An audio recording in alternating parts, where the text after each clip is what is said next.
Hello, welcome to the Quality Education. This is the second video about phrasal verb.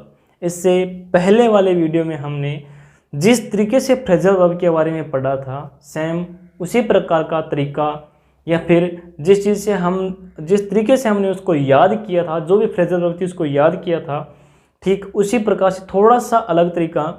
यानी अब हम जो English है, चाहे कोई सा भी टॉपिक को, एक क्विक रिकॉल के साथ मैं आपको बताना चाहूँगा। हमने नाउन, फ्रेजल वर्ब जो चल रहा है, टेंस, वॉइस और उसके बाद वर्ब, ये जो चीज़ें हमने पढ़ी हैं उन चीज़ों को हमने रटा नहीं है। एक बार जब चीज़ आप देखोगे तो माइंड में आपके सेट हो जाएगी। यानी हमने उसका परिचय किया है, हमने उस व्यक्ति को ऐसा समझ के चलो कि हम नाउन हमारे सामने एक व्यक्ति है और हमने उसको जाना है, हमने उससे क्या बनाया है, एक रिलेशन बनाया है और हमने उसको पहचाना है। ठीक है, अब हम उसको भूलेंगे नहीं कभी। ऐसे इस तरीके से हमने उस चीज़ को पढ़ने की कोशिश की है। ठीक इसी तरीके से आगे की चीज़ें, आगे के टॉपिक, आगे की जो भी क्लास होंगी उसमें उस चीज़ों को पढ़ेंगे। ठीक है, चीज़ को रटेंगे बिल्कुल नहीं। अगर रटने के क्रम में या फिर रटने के हिसाब से हम यानी फ्रेजल वर्ब के रटने लिए बैठ जाएंगे तो कितने फ्रेजल वर्ब आप याद कर पाओगे। और भी टॉपिक होंगे आपके इंग्लिश में, और भी सब्जेक्ट भी होंगे। तो ज़्यादा टाइम वेस्ट ना करते हुए आज वाला जो हमारा तरीका है उसमें हम पढ़ेंगे।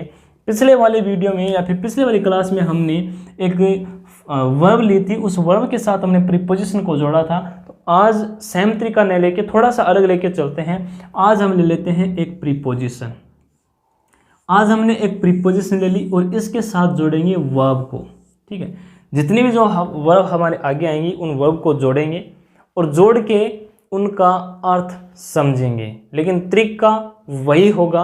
आज हम प्रीपोजिशन एक ले रहे हैं और पिछले वाले वीडियो में हमने प्रीपोजिशन बहुत सारी ली थी, वर्ब एक ली थी। ठीक है, वैसे तो फ्रेजल वर्ब का मतलब आपको बताया था कि वर्ब के साथ क्या जुड़ जाती है, जब प्रीपोजिशन जुड़ जाती है तब वो बन जाती है फ्रेजल वर्ब। ठीक है, तो वर्ब का जो अर्थ था वो प्रीपोजिशन जुड़ने के बाद एकदम से चेंज हो जाता है। जैसे हम सबसे पहली जो वर्ब है इसके साथ जोड़ते हैं, मान लीजिए मैक।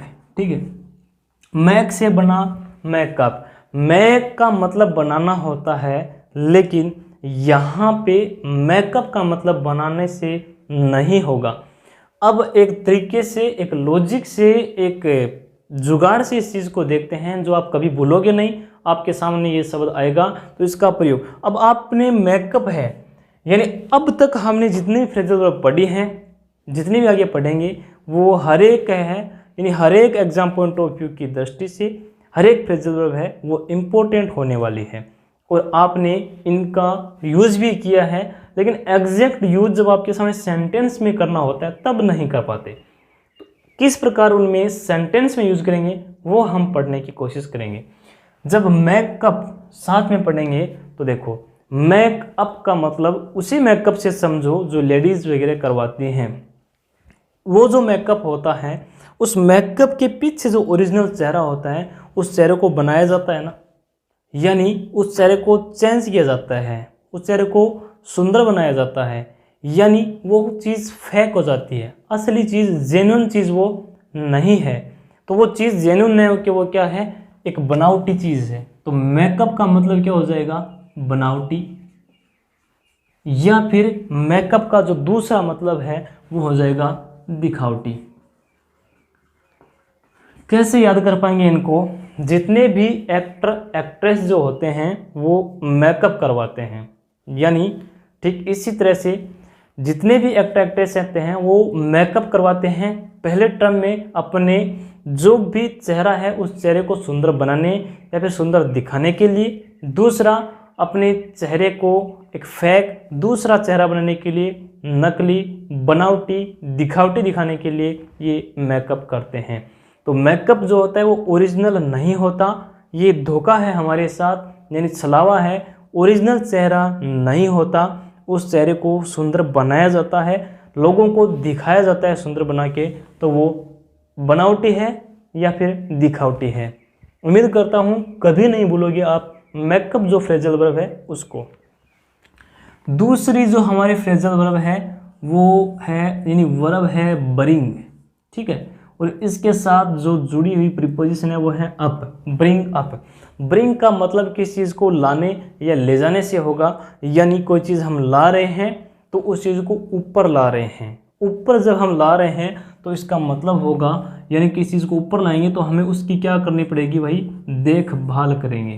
क्या करेंगे, देखभाल करना। या फिर एक बच्चे के टर्म में अगर इसको लेंगे तो लुक जो ब्रिंग अप जो है, ब्रिंग अप का मतलब होगा पालन पोषण, क्या करना, पालन पोषण करना, ठीक है, देखभाल करना। या फिर किसी भी टॉपिक को ऊपर लाना, किसी भी चीज़ को, किसी भी बात को, टॉपिक को ऊपर लाने से मतलब होगा किसका, ब्रिंग अप का। यानी जो ब्रिंग अप है, अब मैं आपको बताऊं कि मेकअप बनावटी है, अगर इसको हम पास्ट में पढ़ेंगे तो मेड अप पढ़ेंगे, या फिर जब हम इसको ब्रिंग अप पढ़ रहे हैं तो अब इसको हम पास्ट पढ़ेंगे तो ब्राउट अप पढ़ेंगे, ब्रिंग अप वापस नहीं पढ़ेंगे। अर्थ में चेंज नहीं होगा, सिर्फ टाइम में चेंज होगा, बात का कहने का जो समय है उसमें चेंज होगा, ठीक है। उम्मीद करता हूँ समझ में आया होगा। 12th क्लास की जो एक बुक है उसमें एक लेसन है जिसका नाम है द टाइगर किंग, यानी बाघ राजा। उसमें ये जो आपकी फ्रेजल वर्ब है वो काम में लिए गए हैं, वहाँ पे ब्रिंग अप की जगह ब्राउट अप ली गई हैं। जो राजा था, जो राजकुमार था, उस राजकुमार के लिए ली गई कि राजकुमार का ब्राउट अप हुआ था, यानी लालन पालन, पालन पोषण या फिर देखभाल हुई थी। कहाँ, ब्राउट अप लिया था कि किस तरीके से, किस प्रकार से वो उनकी देखभाल हुई थी, उसके लिए ये फ्रेजल वर्ब काम में लिए गए हैं, ब्राउट अप, ठीक है। तो ब्राउट अप, ब्रिंग अप एक ही चीज़ है, सिर्फ टेंस में परिवर्तन किया है। जब सेंटेंस आपके सामने होगा उसके कहने के तरीके से, उस टाइम के चेंजमेंट के हिसाब से आप समझ पाओगे, इसमें चेंज कर देना है आपको। ब्रिंग अप का मतलब होगा देखना, लालन पालन या फिर पालन पोषण करना, किसी टॉपिक को, किसी बात को एक्सपोज या ऊपर लेके आना, ब्रिंग अप से होगा। ये भी समझ में आया होगा आपके। तीसरी आपकी जो फ्रेजल वर्ब है वो है आपकी ग्रो। ग्रो का मतलब होगा किसी भी चीज़ के उगने से, यानी उगना। ग्रो का मतलब सीधा अकेला ग्रो है तो उसका मतलब होगा उगना, ठीक है। अब यहाँ पे ग्रो अप अगर जो चीज़ ले रहे हैं तो वो चीज़ उग रही है, जो चीज़ उगी थी वो ग्रो हुई थी, वो अब हो गई ऊपर, यानी जब ऊपर हुई है तो उस चीज़ में डेवलप हुआ है, ठीक है, यानी वो चीज़ विकसित हुई है। क्या होना, विकसित होना। ग्रो अप का मतलब क्या होगा, विकसित होना, किसी चीज़ का ऊपर उठना, आगे आना। कोई चीज़ है ऊपर उठ गई तो मतलब हो गया ग्रो अप, विकसित हो जाना। किसी चीज़ में ग्रो अप, किसी चीज़ में विकास होने का मतलब होता है ग्रो अप से, यानी बहुत बार इसका यूज करते हैं, सभी को पता भी है। नेक्स्ट हमारी जो फ्रेजल वर्ब है वो है गिव से। गिव का मतलब होता है देना और अप का मतलब हो गया ऊपर, ऊपर देना नहीं, यानी अब गिव से हम इसको समझेंगे देने से। अब हमारे पास जो चीज़ है वो दे रहे हैं, अप मतलब ऊपर, कैसे, हैसियत से ऊपर। मान लीजिए आपके पास 10 चॉकलेट हैं, आप किसी को दे रहे हैं, या तो आप 1 दो या 2 दो, ज़्यादा से ज़्यादा आप इसको 6, 7, 8 दे सकते हो। अगर 10 की 10 आप उसको दे रहे हो तो आपकी हैसियत से ऊपर है, आपके पास कुछ नहीं बचने वाला। आपके पास 100 रुपये हैं, किसी भिखारी ने मांग लिए तो आप उसको 1 रुपया, 10 रुपये ज़्यादा से ज़्यादा दोगे, 90 दे दीजिए। लेकिन जब आप इसको 100 के 100 देंगे तो आप अपनी हैसियत से ऊपर देंगे, और वो चीज़ आप क्या कर दोगे, उस टाइम त्याग दोगे, यानी आपके पास वो चीज़ बिल्कुल नहीं बचेगी। और जब बिल्कुल वो चीज़ आपके पास नहीं है तो उसका मतलब होता है त्याग देना। जो चॉकलेट थी आपने दे दी, वो आपने त्याग दी। 2 रोटियां हैं आपके पास, किसी भिखारी ने मांगी, 1 दे दी, उसको गिव अप नहीं कहेंगे। 5 चॉकलेट आपने दे दी, गिव अप नहीं होगा। 10 रुपये आपने दे दिए, गिव अप नहीं होगा। लेकिन संपूर्ण जो चीज़ आपके पास थी वो पूरी की पूरी दे दी, अब आपकी ज़रूरत है और आपके पास वो चीज़ नहीं है तो आपने वो गिव अप कर दी। किसी भी बुरी आदत को छोड़ने के लिए, उस चीज़ को कंप्लीटली पूरी तरीके से छोड़ने के लिए गिव अप होगा। गिव अप का मतलब होगा हार मान लेना, हार मान लेना, या फिर हार मानने के टर्म में हथियार डाल देना। क्या होगा, हथियार डाल देना। इसका मतलब किससे होगा, गिव अप से होगा। यानी जो चीज़ है गिव अप, यानी अपनी स्ट्रेंथ से किस चीज़ को ऊपर कर रहे हो तो आपको गिव अप करना पड़ेगा। अब आपके पास स्ट्रेंथ नहीं है तो यानी जो राजा है, इसकी आर्म है, इसकी फोर्स जो है वो लड़ रही है, राजा लड़ रहा है, लेकिन आर्मी ने गिव अप कर दिया, आर्मी ने त्याग दिया, आर्मी ने हार मान ली, आर्मी ने हथियार डाल दिए, तो वो क्या होगी, गिव अप हो गई। यानी अब उस टाइम राजा की हार हो जाएगी।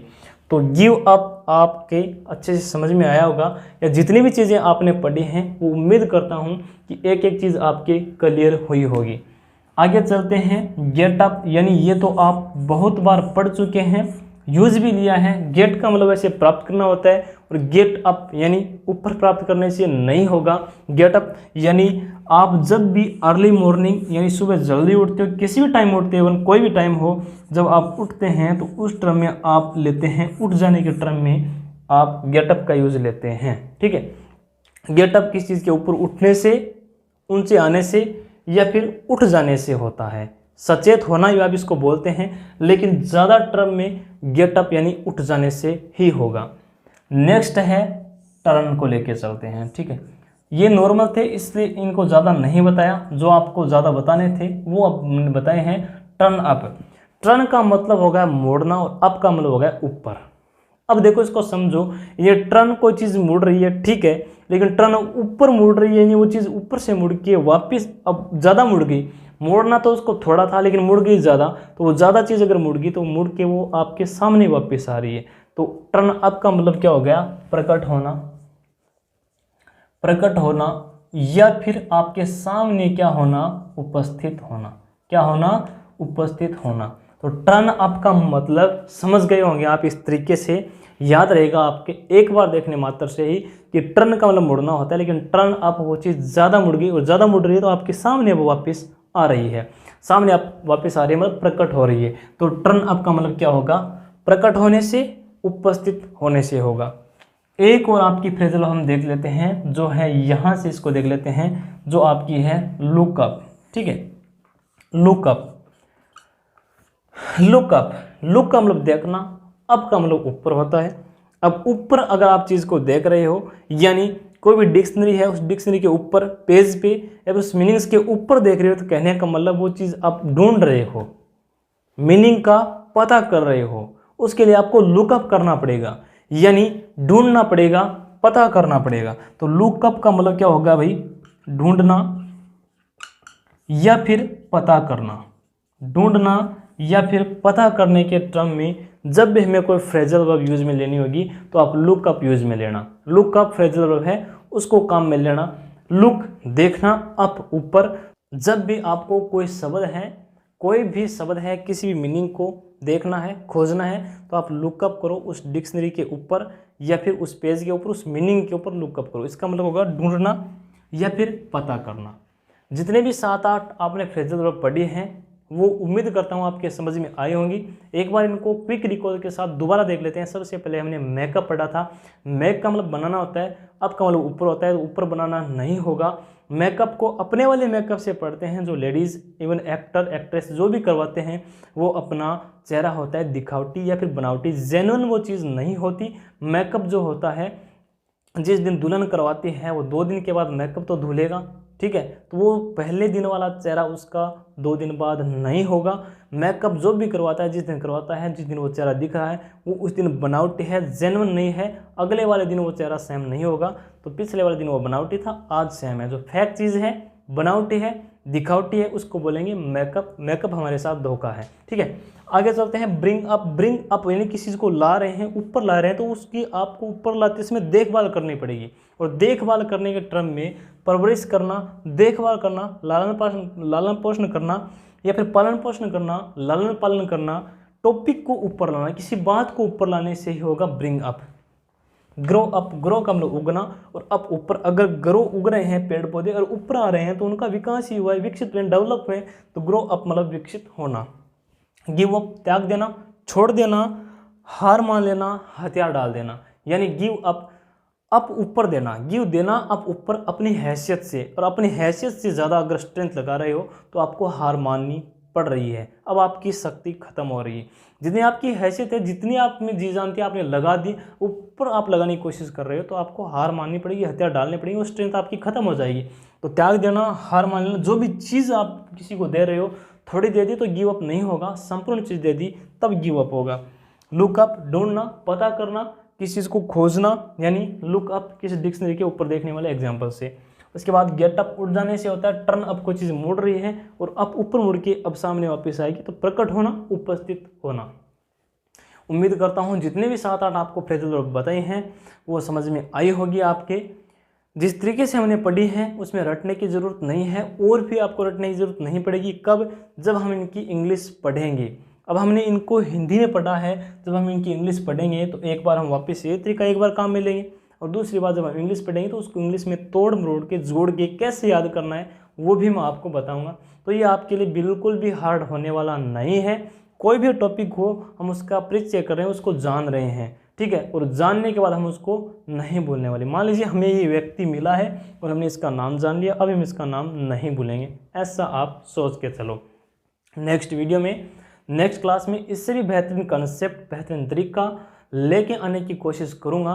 तब तक आप इस वीडियो को, इस क्लास को देखिए, अच्छे से हर एक चीज़ को गहनता से पढ़ने की कोशिश करो, और आपको विश्वास दिलाता हूँ कि जब भी 2 या 3 क्लास हो जाएंगी उसके बाद, यानी रेगुलरिटी थोड़ी करने की कोशिश करूँगा, उसके बाद हम इसकी इंग्लिश पढ़ेंगे इन सब की। तो वापस एक बार तरीका तो वापस वही पढ़ेंगे जो हमने पहले से पढ़ा है, दूसरा तो नहीं पढ़ने वाले। तो एक बार उस टाइम आपको याद हो जाएगा, और अब दूसरी बार इसकी इंग्लिश पढ़ेंगे तब, और तीसरी बार हम जब 5-6 क्लास हम पढ़ लेंगे, एक प्रैक्टिस सेट अपनाएंगे, प्रैक्टिस सेट हम देखेंगे, उसमें एक टेस्ट मान लीजिए आप, तो उस हिसाब से हमें थोड़ा याद करने में आसानी होगी, अपने आप को एग्जामाइन कर पाएंगे। तो मिलते हैं नेक्स्ट क्लास में, जल्दी मिलने की कोशिश करते हैं बेहतरीन कंसेप्ट के साथ। तब तक टेक केयर, बाय बाय।